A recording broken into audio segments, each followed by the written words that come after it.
ഇത് നിരന്തരം വിടാതെ CPM-നെ പിടികൂടുകയും അതിൽ നിന്ന് ശ്രദ്ധ തിരിക്കാൻ കൂടുതൽ നറേറ്റീവുകൾ ഉണ്ടാക്കും.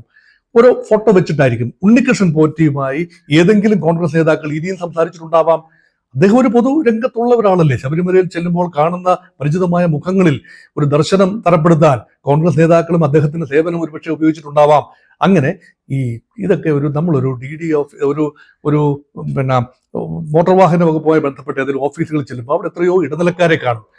അവരൊക്കെ അവിടെ നമ്മൾ സാറേ എന്നവരെ വിളിക്കും. ഒരുപക്ഷെ ഒരു കാര്യം നേടാൻ, പെട്ടെന്ന് നേടിയെടുക്കാൻ, അല്ലെങ്കിൽ ക്യൂ നിന്ന് ഉപ്പാട് വരാതെ പെട്ടെന്നൊരു കാര്യം നേടിയെടുക്കാൻ പലരും ഉപയോഗിക്കുന്ന മാർഗമാണ് ഇങ്ങനെയുള്ള ആളുകൾ. ഇവരെയൊക്കെ ചേർത്താണ് മുഖ്യമന്ത്രി പിണറായി വിജയൻ ഒരിക്കൽ പറഞ്ഞത്, ചില അവതാരങ്ങൾ മുഖ്യമന്ത്രിയുടെ ഓഫീസിന് ചുറ്റും അല്ലെങ്കിൽ പാർട്ടിക്ക് ചുറ്റും ചില അവതാരങ്ങൾ, ആ അവതാരങ്ങളുടെ വേലയൊന്നും ഇവിടെ നടക്കില്ല. അതിൽപ്പെട്ട ഒരു അവതാരമാണല്ലോ ശ്രീ ഉണ്ണികൃഷ്ണൻ പോറ്റി.